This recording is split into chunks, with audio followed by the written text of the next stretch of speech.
22 जनवरी को अयोध्या में श्री राम मंदिर में रामलला जी की प्राण प्रतिष्ठा का होना है। उसके अनुष्ठान शुरू हो चुके हैं। आज भी दिन भर विधि विधान से कई अनुष्ठान अयोध्या में हुए। इससे पहले सरयू में कलश पूजन हुआ, जिसके बाद सरयू के पवित्र जल को मंदिर में लाया गया। मंदिर के गर्भगृह में आज पूजन किया गया और कल वहां पर रामलला की मूर्ति स्थापित की जाएगी।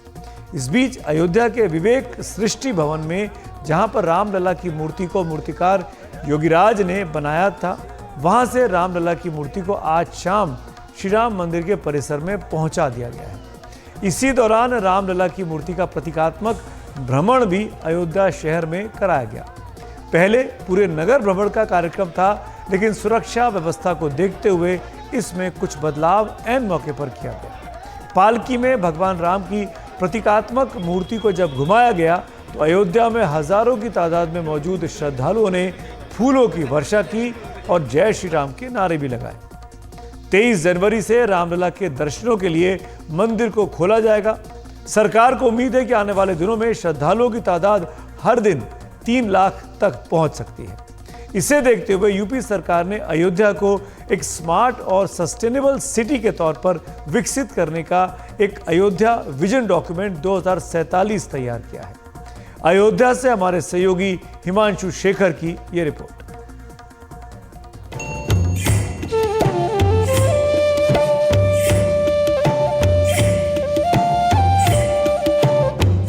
अयोध्या में राम मंदिर को लेकर बढ़ते उत्साह को देखते हुए सरकार ने अयोध्या एयरपोर्ट को इंटरनेशनल एयरपोर्ट की तर्ज पर विकसित करने का फैसला किया है।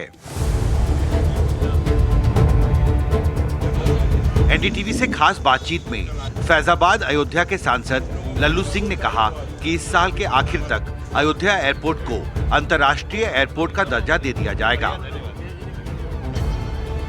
अयोध्या विजन डॉक्यूमेंट 2047 में अयोध्या को एक ग्लोबल टूरिज्म हब के तौर पर विकसित करने का रोड मैप शामिल किया गया है। क्या आप जो एयरपोर्ट बना है, आप चाहेंगे कि आने वाले सालों में इसे एक इंटरनेशनल एयरपोर्ट की तर्ज पे विकसित किया जाए? हाँ, उसका काम शुरू हो गया है। अंतर्राष्ट्रीय हवाई अड्डा के लिए उसकी जमीन जितना उनको चाहिए वह अधिग्रहित करके दी जा चुकी है। उन्होंने उसके लिए भी काम प्रारंभ कर दिया है और जल्दी ही अंतर्राष्ट्रीय हवाई अड्डे की जो भी सुविधाएं चाहिए, जो मानक है अंतर्राष्ट्रीय हवाई अड्डे का, उसको पूरा करने का काम उड्डयन मंत्रालय जल्दी ही करने वाला है। उत्तर प्रदेश सरकार ने अयोध्या विजन डॉक्यूमेंट 2047 के तहत अयोध्या को देश के सभी हिस्सों से जोड़ने के लिए रेल नेटवर्क का भी बड़े स्तर पर विस्तार करने का फैसला किया है। रेलवे स्टेशन के दूसरे चरण के आधुनिकीकरण के लिए 450 करोड़ रुपए आवंटित किए गए हैं। अगले 1 से 2 साल में 7 स्टार होटलों से लेकर हर तरह के होटल यहाँ बनेंगे। अयोध्या में जो 7 स्टार होटल बनने वाला है वो दुनिया का पहला 7 स्टार होटल होगा, जहाँ सिर्फ शाकाहारी खाना मिलेगा। स्मार्ट सिटी के सारे मानकों जैसे पार्क, इलेक्ट्रिक बसें, होटल वगैरह का निर्माण जारी है। रायबरेली से आने वाली जो सड़क है उसको 4 लेन में उसका निर्माण कराया गया है। विंध्यवासिनी से लेकर अयोध्या तक 4 लेन में सड़क बन रही है और अयोध्या से सुल्तानपुर तक पहले राष्ट्रीय महामार्ग के रूप में उसका निर्माण कराया गया है। अब 4 लेन के रूप में भी वह भविष्य में बनने वाली उसका डीपीआर जमा हो गया है।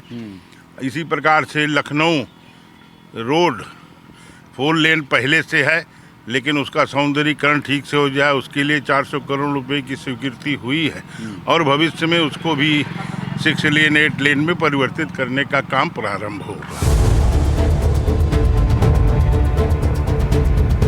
विकास परियोजनाओं ने अयोध्या इलाके में आर्थिक विकास की गति को भी तेज किया है।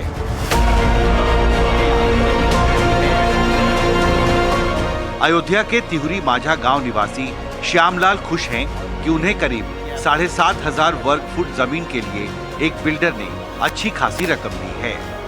तो आपने भी अपनी जमीन इस प्रोजेक्ट के लिए दी है? हाँ, तो 6 बिस्सा जमीन ने हमने भी अच्छा है 24 लाख में दिया है सुरक्षा के लिए जी। 6 बिस्वा जमीन, 6 बिस्वा जमीन मतलब 7500 स्क्वायर फीट करीब हुआ। हाँ, और कीमत इसकी 24 लाख आपने बताई। 24 लाख रुपया दिए है। 24 लाख रुपए।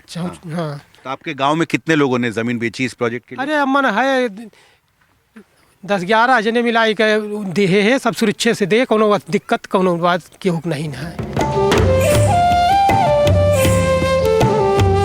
फिलहाल सबकी निगाहें राम जन्मभूमि स्थल पर है, जिसे 22 जनवरी को भगवान राम के प्राण प्रतिष्ठा समारोह के लिए पूरी तरह से तैयार करने के लिए रात दिन काम जारी है।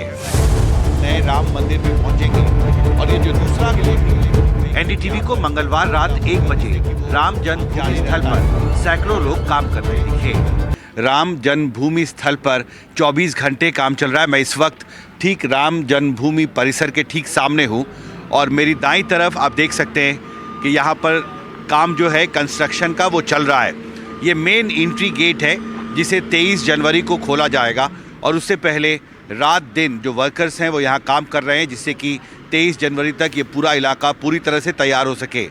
मेरी बाईं तरफ जो जगह है वो एंट्री गेट है, वहाँ पर एक रिसेप्शन बनाया गया है। एक बहुत ही भव्य रिसेप्शन का निर्माण यहाँ पर किया गया है और यहीं से होकर श्रद्धालु जो है करीब 600 मीटर की दूरी तय करके नए राम मंदिर में पहुँचेंगे। ये जो दूसरा कॉरिडोर है, इसमें जो भी पिलग्रिम्स होंगे, जो डिसेबल्ड होंगे, उनके लिए इलेक्ट्रिक व्हीकल्स चलेंगी इस सड़क पर और जो बूढ़े लोग होंगे उनके लिए भी इलेक्ट्रिक व्हीकल की यहाँ पर सुविधा होगी, जिससे कि वो आगे जाकर भगवान राम का दर्शन कर सकें।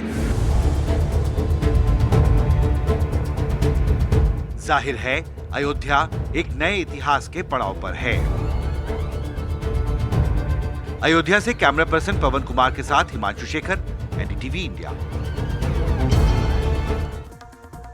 अयोध्या की पल पल की कवरेज आप लगातार एनडीटीवी पर देख रहे हैं। हमारे दोनों चैनल्स पर एनडीटीवी 24/7 पर भी और एनडीटीवी इंडिया पर भी लगातार ये कवरेज चलती रहेगी 22 जनवरी भी और 22 जनवरी के आगे भी।